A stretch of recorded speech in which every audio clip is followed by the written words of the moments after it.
നായകൻ ജോസഫ് വിജയ്ക്ക് ഒരു വില്ലൻ മന്ത്രി ഉണ്ടല്ലോ സർ. വലിയ പണിയായി പോയല്ലോ വിജയ്ക്ക് കിട്ടിയത്. ഇത് അറിഞ്ഞുകൊണ്ട് ചെയ്തതാണ്. കാരണം ഈ മാരി വിൽസൺ എന്ന് പറയുന്ന ഒരു ഗുണ്ടയാണ് ഈ മന്ത്രി, ധനകാര്യമന്ത്രി തമിഴ്നാട്ടിലെ ഒന്നാം കിട ഗുണ്ട. യാതൊരു വലിയ വിദ്യാഭ്യാസം ഉണ്ടെന്ന് തോന്നണില്ല. അത് മാത്രമല്ല, അയാളുടെ കുടുംബ പശ്ചാത്തലം അറിയോ? അയാൾ ചേരിയിൽ ജനിച്ചാണ്. ചേരിയിൽ ജനിച്ചു കഴിഞ്ഞിട്ട് അവിടെ ഒരു സത്യഭാമ യൂണിവേഴ്സിറ്റി ഉണ്ട് ചെന്നൈയിൽ. സത്യഭാമ യൂണിവേഴ്സിറ്റിയുടെ ചാൻസലർ എന്ന് പറഞ്ഞാൽ അതിൻ്റെ ഉടമസ്ഥനായിരുന്നു ജെപ്പിയാർ എന്ന് പറയും. ഈ ജെപ്പിയാർ MGRന്റെ ബോഡി ഗാർഡായിരുന്നു. കള്ളവാറ്റിലൂടെയാണ് കാശുണ്ടാക്കിയത് മുഴുവനും. അങ്ങനെ അയാൾ MGRന് ചെയ്തു കൊടുത്ത സേവനത്തിൻ്റെ പ്രതിഫലമായിട്ട് അയാളോട് എന്ത് വേണ്ടേ ചോദിച്ചു. അപ്പോൾ അയാൾ പറഞ്ഞു, ഇങ്ങനെ യൂണിവേഴ്സിറ്റി തുടങ്ങിയിട്ടുണ്ടെങ്കിൽ ലാഭമെന്നാണ് പറയണത്. അങ്ങനെ എന്നാൽ പോയിട്ട് സ്ഥലം എവിടെയാണെന്ന് വെച്ചാൽ നോക്കിയെടുത്ത് അവിടെ യൂണിവേഴ്സിറ്റി തുടങ്ങിക്കോളാൻ പറഞ്ഞു MGR. അങ്ങനെയാണ് ഇയാൾ ഓൾഡ് മഹാബലിപുരം റോഡിൽ പോയി 500ഓളം ഏക്കർ ഭൂമി വെട്ടിപ്പിടിച്ച് അവിടെ യൂണിവേഴ്സിറ്റി തുടങ്ങി, സത്യഭാമ യൂണിവേഴ്സിറ്റി. അപ്പൊ ഈ സത്യഭാമ എന്ന് പറയുന്നത് ആരാന്നറിയാം? MGRന്റെ അമ്മ. MGR അല്ല, എമ്മത്തായി നെഹ്റുവിനെ തോണ്ടി താഴ്ത്തിട്ട പോലെ MGRനെ ജെപ്പിയാർ തോണ്ടി താഴ്ത്തിട്ടു. അത് പിന്നെ MGR ജെപ്പിയാറിന് മുമ്പിൽ എഴുന്നേറ്റിട്ടില്ല. അത് കഴിഞ്ഞിട്ട് ജെപ്പിയാറിന്റെ 4 പെൺപിള്ളേരാ. അതിലൊരു പെണ്ണിനെയാണ് ഇയാള് പ്രേമിച്ച് കല്യാണം കഴിച്ച. അപ്പൊ ആ പെണ്ണിന്റെ നിലവാരം ഒന്ന് നോക്കി. ഇവനെ കണ്ട പേടിയാവും. അതുപോലെ ഒരു ഭൂതത്തിന്റെ ഛായയാണ്. അവൻ ഇവളെ കല്യാണം കഴിച്ചു.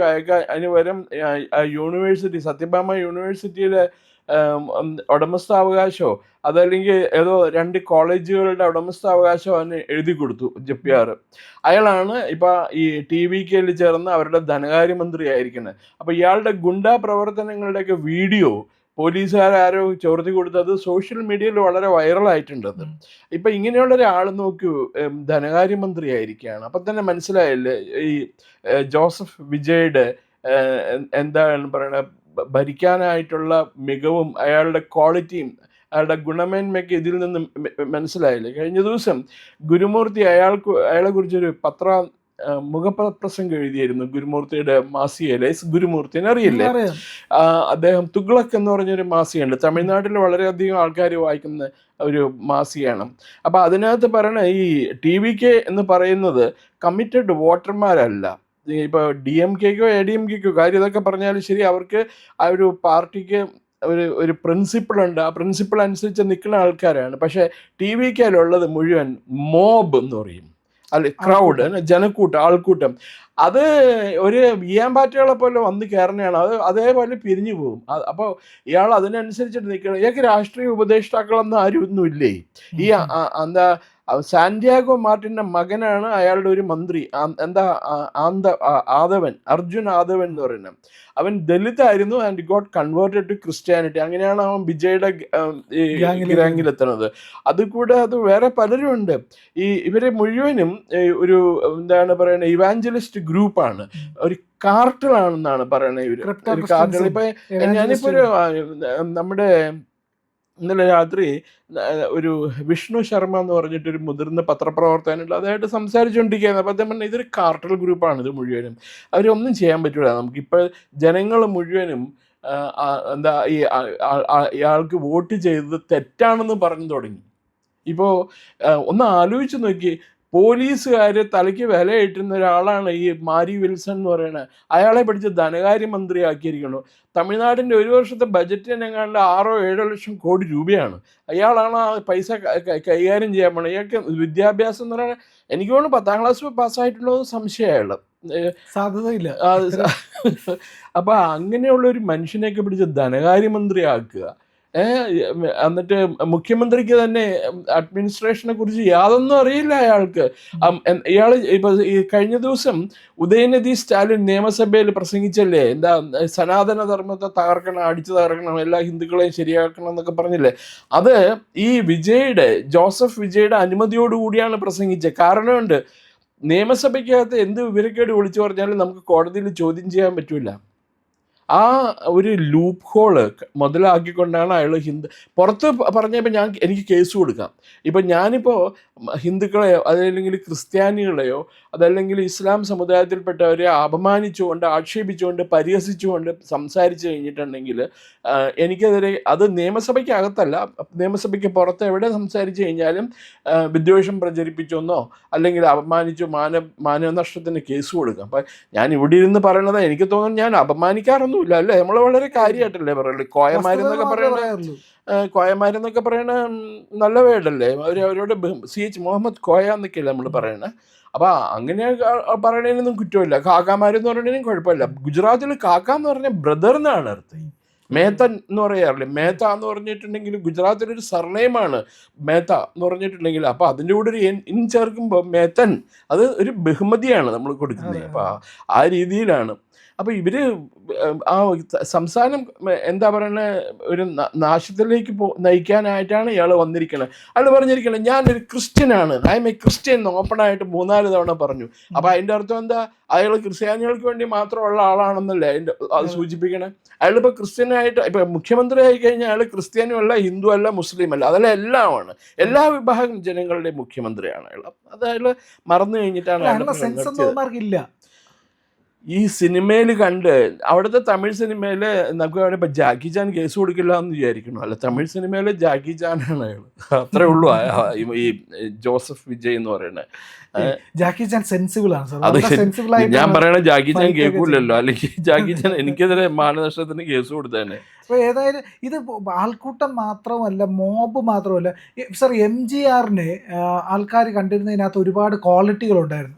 MGR നന്നായിട്ട് പ്രസംഗിക്കുമായിരുന്നു, ആൾക്കാരെ കയ്യിലെടുക്കാനുള്ള കഴിവുണ്ടായിരുന്നു, ഒരുപാട് കാര്യങ്ങളുണ്ടായിരുന്നു. വിജയ്ക്ക് വസ്തുതാപരമായിട്ട് ഒരു കാര്യമെങ്കിലും ജനങ്ങൾക്ക് വേണ്ടിയിട്ടുള്ള കാര്യങ്ങളെ പറ്റിയിട്ട് ഒരു ധാരണയില്ല.